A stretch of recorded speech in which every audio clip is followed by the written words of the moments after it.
बच्चों बच्चों आज का पाठ है कैदी और कोकिला। यह एक कविता है और इसके कवि हैं माखनलाल चतुर्वेदी जी।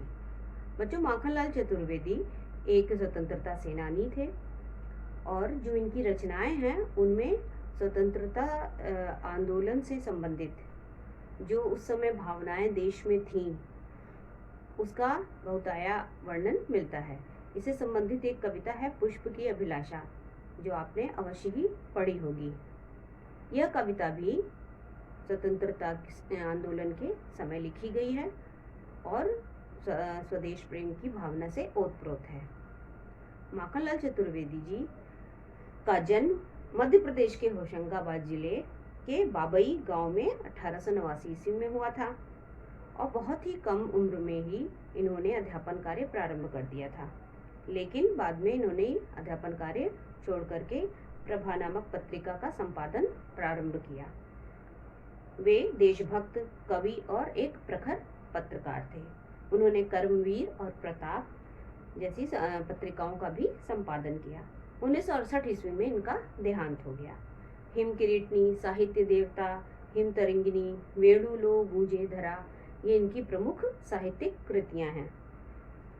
माखनलाल चतुर्वेदी की रचनाएं राष्ट्रीय भावना से युक्त हैं।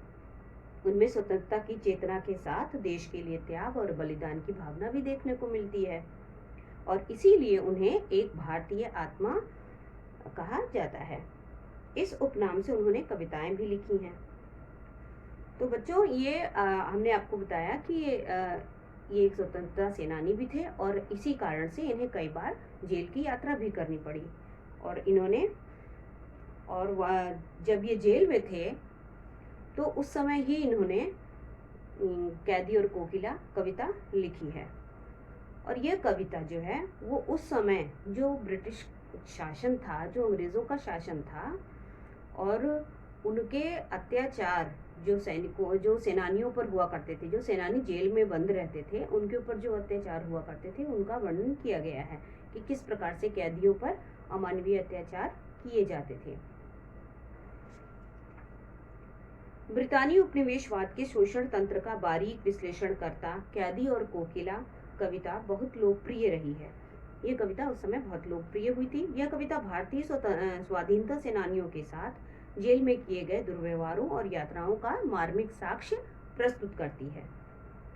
अब कवि यहाँ पर इसका वो बता रहे हैं कि एक संक्षेप में इसका प्रसंग क्या है, इसका जो रेफरेंस है वो बता रहे हैं कि कवि जेल में है, वो वहाँ अकेला है, तो वहाँ पर वो कोकिल मतलब होता है कोयल से अपने मन की व्यथा कह रहा है, अपने मन का जो दुख है, असंतोष है, उसको व्यक्त कर रहा है और जो अंग्रेज़ों के खिलाफ जो उसका विद्रोह है, उसका आक्रोश है, उसको यहाँ पर इस कविता में कवि ने व्यक्त किया है। और कवि यहाँ पर कहता है कोयल से कि कोयल, यह मधुर गीत गाने का समय नहीं है, यह मुक्ति के गीत गाने का समय है, ये स्वतंत्रता के गीत गाने का समय है। किससे स्वतंत्रता? अंग्रेजी शासन से स्वतंत्रता।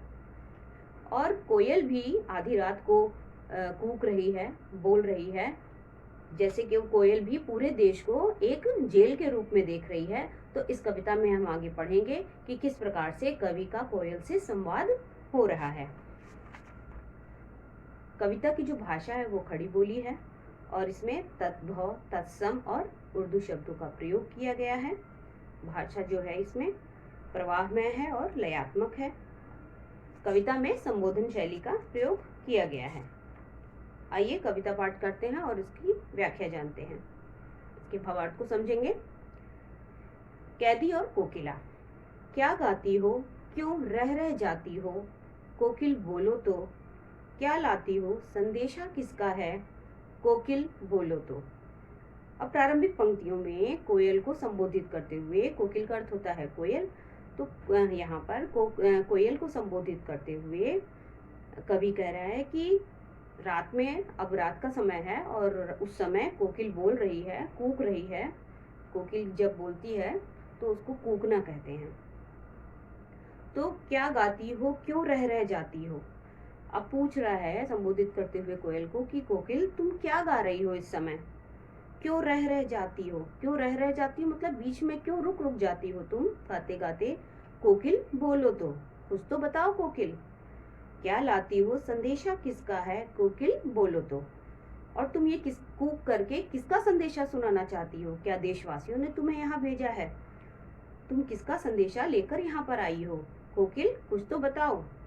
और जो तुम ये रह रह के रुक जा रही हो, क्या तुम्हें किसी का डर है, किसी का भय है, अपने प्राणों का भय है? तुम ऐसा क्यों कर रही हो? कोकिल अगर तुम किसी का संदेशा लाई हो, देशवासियों ने तुम्हें भेजा है, तो वो भी मुझे बताओ, कुछ तो बोलो कोकिल। आगे की पंक्तियां। ऊंची काली दीवारों के घेरे में, डाकू चोरों बटमारों के डेरे में, जीने को देते नहीं पेट भर खाना, मरने भी देते नहीं तड़प रह जाना। अब यहाँ पर इन पंक्तियों में यहाँ कवि ने उस समय जो यातनाएं दी जाती थी, जो कैदी हुआ करते थे, जेल में जो बंद रहते थे, उनके बारे में यहाँ बताया है कि जेल का वातावरण कैसा होता था। और यहाँ पर कोयल से संवाद करने का प्रयास कर रहे हैं। तो क्या कहते हैं कवि कि ऊंची काली दीवारों के घेरे में। अब आपको वैसे भी पता है सभी को, जेल में दीवारें जो है वो काफी ऊंची ऊंची होती हैं। तो उसको उसी को कह रहे हैं कि जो यहाँ जेल की जो दीवारें हैं, जहाँ हम लोग बंद हैं, जो सभी कैदी यहाँ बंद हैं, वो वहां पर जो दीवारें हैं वो काली ऊंची हैं, काली दीवारों के घेरे में, मतलब चारों तरफ हम जो दीवारें हैं वो ऊंची हैं। डाकू चोरों बटमारों के डेरे में, डाकू चोरों बटमारों जो रास्ते में जो छीन लेते हैं सामान, जो ठग होते हैं, उनको कहा जा रहा है बटमारों को। बटमारों माने जो राहगीरों को लूटते हैं। तो यहाँ पर कौन कौन है कैदी? यहाँ पर कवि के साथ डाकू भी हैं, चोर भी हैं और बटमार भी हैं। बटमार मतलब राहगीरों को लूटने वाले हैं, ठग हैं। तो सभी के डेरे में, मतलब यहाँ डेरा मतलब होता है बसेरा, डेरे जहाँ पर व्यक्ति रहता है। तो जहाँ पर कैदी रह रहे हैं वहां पर सभी प्रकार के कैदी हैं। यहाँ पर ये कवि कहना चाह रहे हैं कि यहाँ डाकू भी हैं, चोर भी हैं, वो भी हैं, बटमार भी हैं। मतलब कहने का तात्पर्य यह है कि यहाँ पर जो समाज में जो अपराध, जो सामाजिक अपराधी हैं, जो समाज में जो अपराध करते हैं वो भी बंद हैं, और हमारे जैसे राजनीतिक अपराधी भी बंद हैं। पर हम तो ना तो चोर हैं, ना हम डकैत हैं, फिर भी हम यहाँ पर इन सामाजिक अपराधियों के साथ बंद हैं।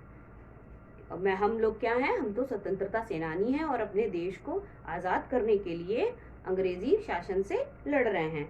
तो हमने ऐसा कोई अपराध नहीं किया है, लेकिन अंग्रेजों की नज़र में ऐसा कुछ भी नहीं है। वो सामाजिक और राजनीतिक सभी अपराधियों को एक ही दृष्टि से देखते हैं और सभी को एक ही जेल में बंद कर रखा है। जीने को देते नहीं पेट भर खाना। अब कह रहे हैं कि जेल की क्या है, जेल की स्थिति कि हमें पेट भर भोजन भी नहीं मिलता, मरने भी देते नहीं तड़प रह जाना। हम लोग तड़प के रह जाते हैं और हमें मरने भी नहीं देते हैं। हमारी स्थिति कैसे हो जाती है? हमारी स्थिति अधमरे जैसी हो जाती है। जीवन पर अब दिन रात कड़ा पहरा है, शासन है या तम का प्रभाव गहरा है। हिमकर निराश कर चला रात भी काली, इस समय कालिमा मई जगी क्यों वाली। अब यहाँ पर कह रहे हैं कि कवि कि जीवन पर अब दिन रात कड़ा पहरा है, मतलब हमारे जीवन पर तो अब दिन रात इन अंग्रेजी सिपाहियों जो का हम पर पहरा है, सुबह शाम दोपहर, ये हम इनकी निगरानी में रहते हैं। और अब ये पूछ रहे हैं कि ये शासन है या तम का प्रभाव गहरा है। ये कैसा शासन? यहाँ शासन कहा गया है अंग्रेजी शासन को, ये शासन है या तम का प्रभाव गहरा है, या ये अंग्रेजों का ये शासन है या तम का प्रभाव। तम मतलब होता है अंधेरा। ये अंधकार का इतना प्रभाव है या ये अंग्रेजी शासन का प्रभाव है, उसको यहाँ ये पूछ रहे हैं कोकिल से कवि कि जो ये हमारे साथ हो रहा है ये शासन की करनी है या ये अंधकार इतना अंधेरा हो गया है। अंधेरा कहने का मतलब है कि चारों तरफ परतंत्रता का अंधेरा है।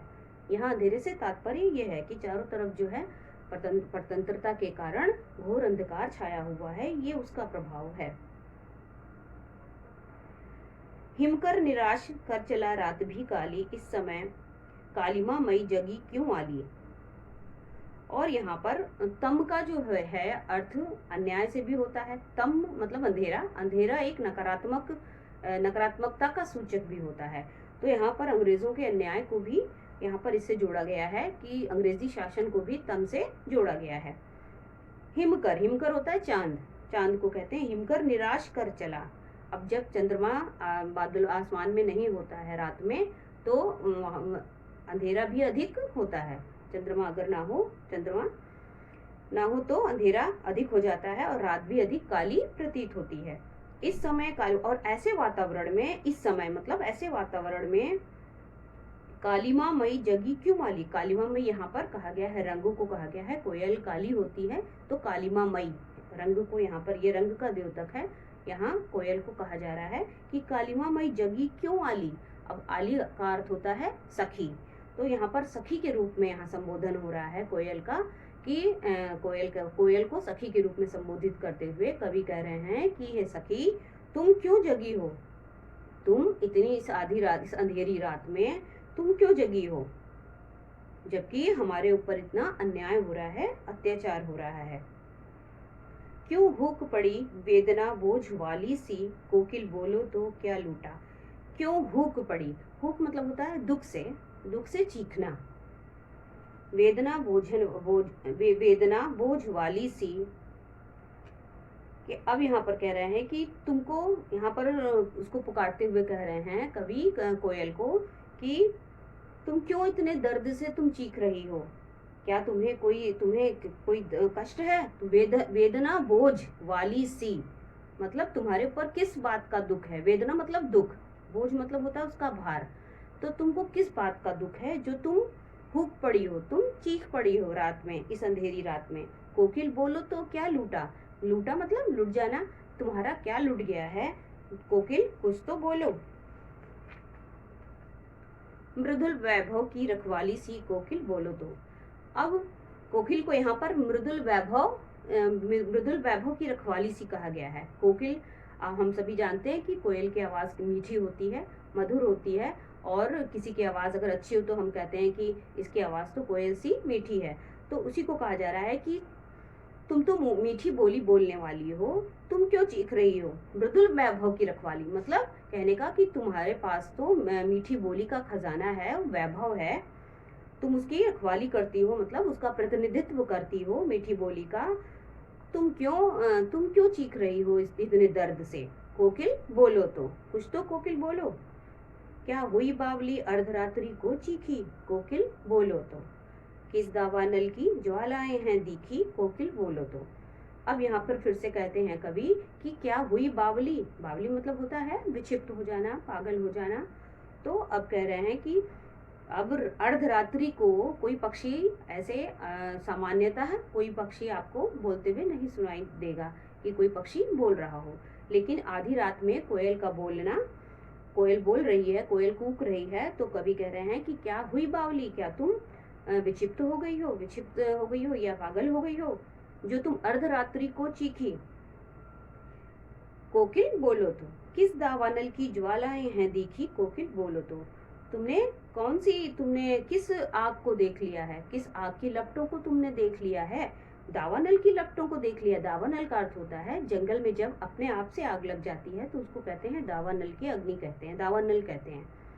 तो तुमने दावानल की ज्वालाएं देख ली हैं। यहाँ पर दावानल की ज्वालाएं से तात्पर्य है कि ये स्वतंत्रता के लिए आंदोलन हो रहा है भारत में उस समय चारों तरफ। तो चारों तरफ ही स्वतंत्रता को प्राप्त करने के लिए जो विद्रोह की ज्वालाएं फैली हुई हैं, क्या तुमने उनको देख लिया है। यहाँ पर कवि का ये तात्पर्य है कि क्या तुमने उनको देख लिया है। तो कोकिल बोलो तो। क्या देख न सकती जंजीरों का गहना, हथकड़ियां क्यों यह ब्रिटिश राज का गहना। अब यहाँ पर कवि को लग रहा है कि जो कोयल चीख रही है दर्द से, दुख से, वेदना से, वो कहीं हम लोग हथकड़ियों में बंधे हैं, बेड़ियों में हथकड़ियां हमें लगी हैं, बेड़ियों में हम बंधे हैं, कहीं हमको हमारी ये स्थिति देखकर तो नहीं चीख रही।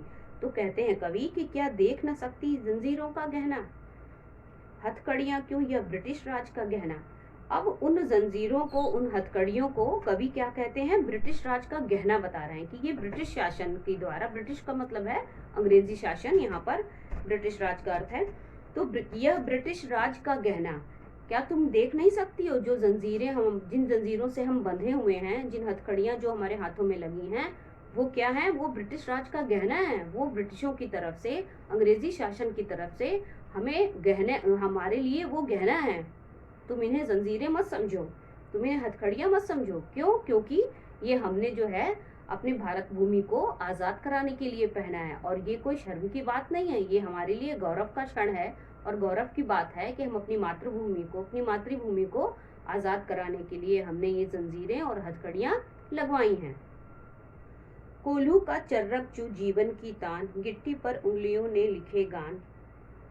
अब ये यहाँ पर कह रहे हैं कि कोल्हू का चर्रक चू। अब कोल्हू क्या होता है इसको भी जानिए कि कोल्हू के बैल, आपने ये सुना होगा, ठीक है।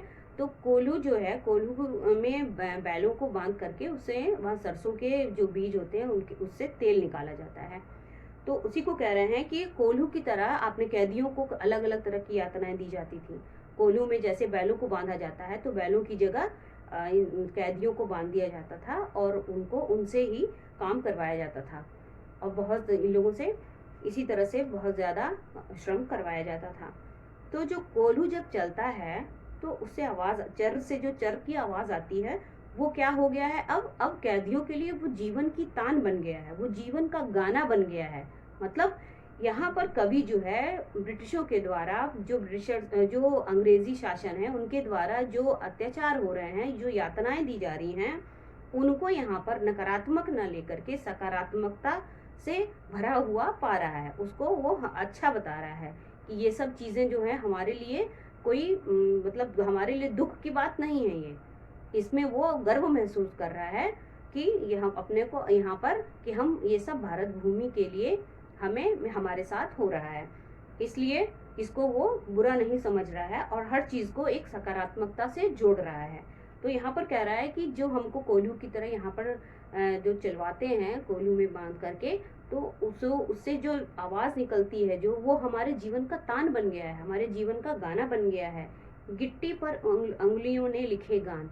अब आपको पता होगा कैदियों से गिट्टियाँ भी तोड़वाई जाती हैं, जो पत्थर हैं उनको तोड़ते हैं तो वो छोटे छोटे जो टुकड़े होते हैं उनको गिट्टी कहते हैं। तो गिट्टियों पर उंगलियों ने लिखे गान। अब कवि यहाँ पर कवि का काम ही है लिखना, तो वो कह रहा है कि हमने गिट्टियों पर भी गिट्टियाँ तोड़ तोड़ करके भी उन पर जो हमारे निशान बन गए हैं, तो जैसे हमने गिट्टियों पर गान लिख दिया है, जैसे गिट्टियों पर ही हमने कविता लिख दी है। हूँ मोट खींचता लगा पेट पर जुआ, खाली करता हूँ ब्रिटिश अकड़ का कुआं। हूँ मोट खींचता। अब यहाँ पर हूँ मोट खींचता, आपने देखा होगा कि मोट जो होता है एक चमड़ी की थैली होती है बड़ी सी, जिससे जो है वो जिसको सिंचाई के काम लाया जाता है, जिससे खेतों में पानी देने के काम जिसको लाया जाता है, काफ़ी बड़ी होती है, उसमें बहुत पानी आता है। तो उसी को हूँ मोट खींचता लगा पेट पर जुआ। तो जुआ क्या होता है, जो आपने देखा होगा जब बैलों को वो बैलों पर हल रख करके खेत को जोतने के लिए ले जाते हैं, तो उनके ऊपर एक लकड़ी का एक वो रखा रहता है, लकड़ी का औजार जैसा रहता है, तिकोना तिकोना सा बना होता है उस पर, तो उसको ही कहा जा रहा है कि वो क्या है, वो जुआ उसी को कहते हैं। दोनों बैलों के पीठ पर वो रख दिया जाता है गर्दन के पास, और उस पर उसके बाद बैल को लोग हाँकते हैं और बैल तब खेती उससे होती है, खेत जोता जाता है। तो यहाँ कह रहे हैं कि इसी मोट मतलब वही चमड़े का जो थैला है, उसको खींचने के लिए कुएं में उसको डाला जाता था और कैदियों के ऊपर उस जुआ को रखा जाता था और तब पानी खिंचवाया जाता था उन लोगों से। 2 कैदियों के ऊपर उसको रख दिया जाता था, वो लोग उस थैले को कुएं से खींचते थे, पानी भरे हुए थैले को। कितना मुश्किल काम रहा होगा। तो इसी को कह रहे हैं कि हमारे जो है हमको हमारे ऊपर जुआ लगा करके हमसे मोट से पानी खिंचवाया जाता है कुएं से, लेकिन हम लोग भी उसको सहर्ष करते हैं उस कार्य को, और ये भावना रखते हैं। क्या भावना रखते हैं? खाली करता हूँ ब्रिटिश अकड़ का कुआं। जैसे कि हम ब्रिटिश अकड़ का कुआं, जैसे कुआं है ब्रिटिश अकड़ रूपी जो कुआं है, जो अंग्रेजों का जो अकड़ है, अकड़ इस बात की कि हम भारतीयों को झुका लेंगे और इनसे जो है इनका सर झुका देंगे और हम यहाँ पर राज करेंगे। और भारतीयों का क्या था, इन कैदियों का क्या है, स्वतंत्रता सेनानियों का, कि नहीं हमें अपने भारत को आज़ाद करवाना है। तो ये एक जो बात थी, तो इस बात को ख़त्म करना चाहते हैं, स्वाभिमान को ख़त्म करना चाहते हैं अंग्रेज़। लेकिन कवि कह रहा है कि हम इस बात को कतई नहीं बर्दाश्त कर सकते और हम इनकी अकड़ को खत्म कर देंगे और इस तरह से उनके सारे अत्याचार सह करके हम इनकी अकड़ को कम कर रहे हैं। तो हम लोग क्या कर रहे हैं, जो अंग्रेजों की अकड़ है, जो ऐंठ है उनकी, जो उनका घमंड है, उसको हम लोग इनके सारे अत्याचार सह करके उसको खाली कर रहे हैं, उसको कम कर रहे हैं। दिन में करुणा क्यों जगे रुलाने वाली, इसलिए रात में गजब ढा रही आली। अब कह रहे हैं कवि कि करुणा से कूक कर तुम जो है, तुम करुणा से कूक करके जो है तुम रुला देने वाली तुम्हारी आवाज है, इसलिए रात में गजब ढा रही हो आली। और फिर कह रहे हैं आली मतलब सखी, तू कह रहे हैं कि हे सखी तुम फिर इसलिए तुम जो है रात में तुम कूक रही हो क्या, कि तुम्हारी जो है वेदना सुनकर सभी द्रवित हो जाएंगे, तो रात में इसीलिए तुम गा रही हो। हे सखी तुम दिन में इसलिए नहीं कूक रही कि हम तुम्हारी वेदना सुनकर द्रवित हो जाएंगे, इसलिए रात में तुम कूक रही हो। इस शांत समय में अंधकार को वेद रो रही हो क्यों, कोकिल बोलो तो। यह शांत समय इसलिए कहा गया है कि रात का समय है और अंधकार है, तो उस समय एकदम शांति छाई हुई है। और ऐसे अंधकार को वेद माने होता है चीरना, तो जब बहुत शांति हो तो उसमें थोड़ी सी आवाज भी ऐसे लगता है वो चीरती हुई आ रही है, बहुत सुनाई देती है, क्लियर होती है। तो अंधकार को वेद, इस अंधकार को वेद कर रो रही हो क्यों, तुम इस वेदना से जो चीख रही हो तो जैसे लग रहा है कि तुम रो रही हो, तो इस शांत समय में ऐसा तुम क्यों कर रही हो, कोकिल बोलो तो। चुपचाप मधुर विद्रोह बीज इस भांति बो रही हो क्यों, कोकिल बोलो तो। अब कवि जो है ये जानना चाहता है कि आधी रात को वह क्यों रो रही है, वो जानना चाह रहा है कि विद्रोह के बीज वो क्यों बो रही है। कवि को ऐसा लग रहा है कि जैसे वो रात में ये कूक करके हमें इस बात की प्रेरणा दे रही है कि हम जो है हम इन अंग्रेजों के सामने न झुकें, और एक प्रकार से वो हमें इस बात के लिए उकसा रही है, प्रेरित कर रही है कि हम ऐसा न करें। और लेकिन वो इस प्रकार से क्यों कर रही है, वो कवि ये सारी अटकलें लगा रहा है, सारे सब अंदाजा लगा रहा है कि इस भांति बो रही हो क्यों, तुम इस भांति क्यों रो रही हो। ऐसा महसूस हो रहा है कि जैसे तुम विद्रोह के बीज बोने आई हो यहाँ पर, जिससे हम सभी कैदी प्रेरित हो सकें, कोकिल बोलो तो। अब कोकिल से ये सब, कोकिल को संबोधित करते हुए सारी बातें कवि कह रहे हैं।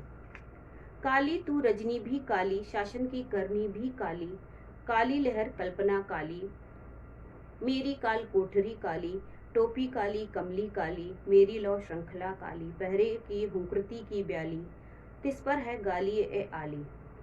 अब यहाँ पर कह रहे हैं काली तू, अब कोयल को ही संबोधित करते हुए कह रहे हैं काली तू। कोयल काली होती है, यहाँ काली शब्द का कई बार देखिए प्रयोग हुआ है अलग अलग, यहाँ पर अलग अलग उसके लिए काली एक जैसे कोयल के लिए हुआ है। रजनी रात, रजनी माने होता है रात, तो रात के लिए भी काली का प्रयोग, रात भी काली है इस समय और काली रात होती है। शासन की करनी भी काली, अब काली जो है, काली जो काला रंग है वो भी नकारात्मकता का प्रतीक होता है, तो इस नकारात्मकता से ही सारा यहाँ पर इसको जोड़ा गया है।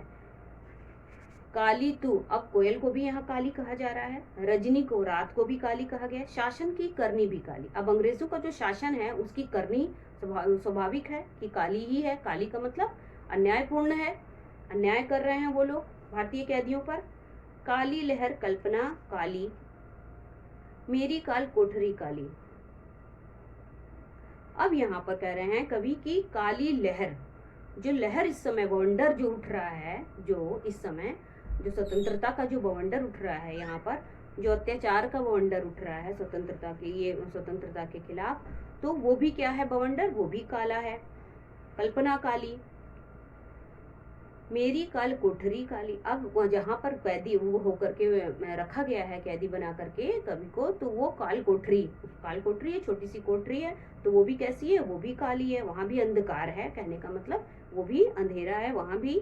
टोपी काली कमली काली, अब टोपी भी काली है और कमली मतलब कंबल, कंबल भी काला है। मेरी लौ श्रृंखला काली, लौ श्रृंखला, लौ मतलब लोहे की, श्रृंखला मतलब जंजीर, तो जो जिन जंजीरों से उनको बांधा गया है कैदियों को, वो भी कैसी हैं, वो भी काली हैं। पहरे की हुंकृति की ब्याली, ब्याली मतलब होता है सर्पणी को, सर्पणी को कहा जाता है, सांप जिसे सांपनी होती है जो, और जो पहरे की हुंकृति, हुंकृति का मतलब होता है हुंकार भरना, तेज आवाज में तेज आवाज लगाना जो होता है उसको हुंकार करना कहते हैं। तो पहरे की हुंकृति की ब्याली। अब जो पहरेदार हैं, जो पहरेदार हैं जो आवाज लगाते हैं, तो जो पहरेदारों की जो आवाज है, हुंकार है, वो कैसी है? वो हुंकृति की ब्याली तिस पर है गाली ए आली। हे सखी, उन पहरेदारों की आवाज जो है वो हमें कैसी लगती है? वो सरपणी की फुंकार की तरह लगती है। और वो इस अंधेरे में वो ऐसा हमको याद दिलाती है वो कि हम यहाँ पर परतंत्र हैं। बार बार उनकी ये हुंकार जो है वो हुंकार कैसी लगती है? सरपणी की फुफकार की तरह लगती है, कि जैसे जो सांप फुफकारता है, तो ऐसा ही जो पहरेदार हैं वहां पर, जहाँ कैदी हैं वहाँ पहरेदार भी होते हैं। तो जो पहरेदार है जो निगरानी कर रहे हैं कैदियों की, तो जब वो आवाज लगाते हैं ना वो हमेशा, तो वो आवाज जो लगा रहे हैं तो वो आवाज कैसी लग रही है कवि को? वो सरपणी की फुफकार की तरह वो आवाज लग रही है। और वो आवाज कैसी लगती है सुनने में? उन लोगों को, कैदियों को, गाली के समान लगती है। गाली मतलब अपशब्द के समान लगती है। तिस पर है गाली ए आली। हे सखी, ये आवाज हमें कैसी लगती है? ये आवाज हमें गाली के समान, अपशब्द के समान लगती है। इस काले संकट सागर पर मरने की मदमाती, कोकिल बोलो तो अपने चमकीले गीतों को क्यों कर हो तैराती, कोकिल बोलो तो। अब इस मदहोशी, इस संकट रूपी सागर में तुम क्यों मरने आ गई? इस काले संकट सागर पर। अब कवि कह रहे हैं कोकिल से कि तुम जो है इस काले संकट सागर पर, ऐसे माहौल में जो जहाँ चारों तरफ अंधेरा ही अंधेरा है, तुम मदमाती, तुम मदहोश होकर के, तुम विक्षिप्त होकर के मरने, तुम यहाँ पर मरने के लिए क्यों आ गई? कोकिल बोलो तो अपने चमकीले गीतों को क्यों हो तैराती। और तुम इस संकट रूपी सागर में, जो ये अंधेरा चारों तरफ फैला है, ये अंधकार चारों तरफ है, अंग्रेजी शासन का जो अन्याय है, वो अन्याय रूपी जो सागर है, उस पर तुम अपने चमकीले गीतों को क्यों हो तैराती। तुम अपने गीतों को क्यों गा रही हो ऐसे माहौल में, ऐसे वातावरण में? कोकिल कुछ तो बोलो। तुझे मिली हरियाली डाली, मुझे नसीब कोठरी काली, तेरा नभ भर में संसार, मेरा 10 फुट का संसार। तेरा नभ भर में संचार, मेरा 10 फुट का संसार। तेरे गीत कहावे वाह, रोना भी है मुझे गुनाह, देख विषमता तेरी मेरी, बजा रही तिस पर रणभेरी। अब यहाँ पर इन पंक्तियों में थोड़ी सी कवि को यहाँ पर कोयल से ईर्ष्या हो रही है। अब यहाँ उनकी ईर्ष्या के बारे में कवि बता रहे हैं अपनी, कि कैसे उनको ईर्ष्या हो रही है। इसको उन्होंने यहाँ पर लिखा है कि यहाँ पर तुलना भी की गई है कि एक स्वतंत्र व्यक्ति और एक परतंत्र व्यक्ति, जब व्यक्ति एक गुलाम होता है और आजाद होता है, तो दोनों में क्या फर्क होता है, उसको यहाँ कवि ने बताया है। कवि से कह रहे हैं कोयल से कि तुझे मिली हरियाली डाली, कि कोयल तुझको तो हरी डालियां मिली हैं, तू उस पर बैठकर कूक सकती है। मुझे नसीब कोठरी काली, और मेरे नसीब में क्या है, मेरे भाग्य में क्या है? कोठरी काली, मुझे काली कोठरी ही नसीब है, मुझे ये बंद कोठरी नसीब में मिली है। तेरा नभ भर में संचार, संचार मतलब होता है संचरण, जो वो नभ भर में, पक्षी जो है नभ भर, नभ मने आकाश, तो तेरा नभ भर में संचार, तू तो पूरे आकाश में कहीं भी आ जा सकती है, उड़ सकती है। मेरा 10 फुट का संसार, तो जो उनकी कोठरी है कितनी छोटी सी है, 10 फुट की है केवल, 10 फुट उसकी चौड़ाई है, लंबाई है, तो उसी को कह रहे हैं मेरा 10 फुट का केवल संसार है, मैं छोटी सी कोठरी है, यही मेरा संसार है, इसी में मैं रहता हूँ। तेरे गीत कहावे वाह, रोना भी है मुझे गुनाह, देख विषमता तेरी मेरी, बजा रही तिस पर रणभेरी। अब यहाँ कह रहे हैं कि जब तुम गाती हो तो लोग वाह वाह कर करके तुम्हारी प्रशंसा करते हैं। भाई कोयल जब भी गाती है तो बहुत सुंदर, सुनने में अच्छा लगता है सभी को, कोयल की कूक अच्छी लगती है। तो उसी को कह रहे हैं कि जब तुम बोलती हो तो पूरी दुनिया में प्रसन्नता छा जाती है और सभी लोग वाह वाह करते हैं और प्रसन्न होते हैं, खुश होते हैं। रोना भी मुझे गुनाह, मतलब मैं अगर रोता भी हूँ, अगर अपने मुझे इतने कष्ट हो रहे हैं, मुझे मिल रहे हैं, मुझ पर इतना अन्याय हो रहा है, अगर मैं रोता भी हूँ तो ये मेरे लिए गुनाह है। गुनाह मतलब एक प्रकार का ये हमारे लिए, हमारी ये गलती कही जाएगी, ये हमारे लिए गुनाह है, पाप है, क्योंकि रोना भी है मुझे गुनाह। क्यों है गुनाह, क्यों पाप है ये? हम रो भी नहीं सकते, हमें इतना दुख हो रहा है, हमें कष्ट मिल रहे हैं, हम पर अन्याय हो रहा है, अत्याचार हो रहा है, लेकिन हम रो भी नहीं सकते, क्योंकि ये पाप हो जाएगा, पाप के समान है। क्यों? क्योंकि इसके लिए भी अंग्रेज जो है, जो शासन है, वो उन पर फिर से उनकी बात भी नहीं सुनेंगे और उन पर और अत्याचार करेंगे। देख विषमता तेरी मेरी, बजा रही तिस पर रणभेरी। और तुम देख रही हो तुम्हारे और मेरे में क्या अंतर है। विषमता मतलब होता है क्या विभिन्नता है, कितना हम लोग कितने अलग हैं, कितने अलग हैं एक दूसरे से, कितना हम लोगों में विरोधाभास है। हम कहाँ, तुम स्वतंत्र हो, मैं परतंत्र हूँ। और देख विषमता तेरी मेरी, तुम देख रही हो कि तुम स्वतंत्र हो और मैं परतंत्र हूँ। बजा रही तिस पर रणभेरी, उसके बाद भी तुम, रणभेरी मतलब होता है युद्ध के लिए ललकारना। रणभेरी बजाई जाती है जब युद्ध के मैदान में रणभेरी बजाई जाती है। तो उसको कह रहे हैं कि तुम इतना होने पर भी, तुम ये सब जानने के बाद भी तुम रणभेरी बजा रही हो, तुम युद्ध के लिए ललकार रही हो। अब जो कोयल कूक रही है उसी के बारे में ये कवि सारी बातें कह रहे हैं। उनको उसका बोलना भी रणभेरी के समान लग रहा है कभी कभी, कि वो जैसे हमें युद्ध के लिए ललकार रही हो। यहाँ पर उनकी ईर्ष्या का, यहाँ थोड़ा सा, यहाँ पर उन्होंने अपनी ईर्ष्या के बारे में बताया। यहाँ स्पष्ट हो रहा है कि कवि ईर्ष्या कर रहा है कोयल से, क्योंकि कोयल स्वतंत्र है और कवि परतंत्र है। अंतिम काव्यांश है, इस हूँ कृति पर अपनी कृति से और कहो क्या कर दूं, कोकिल बोलो तो। अब कह रहे हैं कवि कि कोयल की इस पुकार पर मैं अपनी रचना से क्या कर दूं। कवि हैं तो कवि तो रचनाएं करते ही हैं, तो उसी पर कह रहे हैं कि बोलो कोयल कि तुम्हारी इस पुकार पर मैं अपनी रचनाओं के माध्यम से क्या करूं। क्योंकि एक कवि जो है अपनी रचनाओं के माध्यम से ही समाज में जागरूकता फैला सकता है। तो और उस समय स्वतंत्रता के समय जो भी कवि हुए हैं उन्होंने जो देश प्रेम से संबंधित बहुत सी कविताएं लिखी हैं, और माखनलाल चतुर्वेदी जी की भी बहुत सारी कविताएं हैं जैसे जो देश प्रेम से संबंधित हैं। तो इस हूँ कृति पर, तुम्हारी इस पुकार पर मैं क्या करूं अपनी रचनाओं से, तुम ही बताओ कोयल। मोहन के व्रत पर प्राणों का आसव किसमें भर दूं, कोकिल बोलो तो। आसव माने होता है मोहन के व्रत पर। मोहन यहाँ कहा गया है मोहनदास करमचंद गांधी जी को यहाँ कहा गया है मोहन के व्रत पर। मोहन का व्रत मतलब गांधी जी ने क्या व्रत लिया था, गांधी जी ने व्रत लिया था भारत को स्वतंत्र कराने का।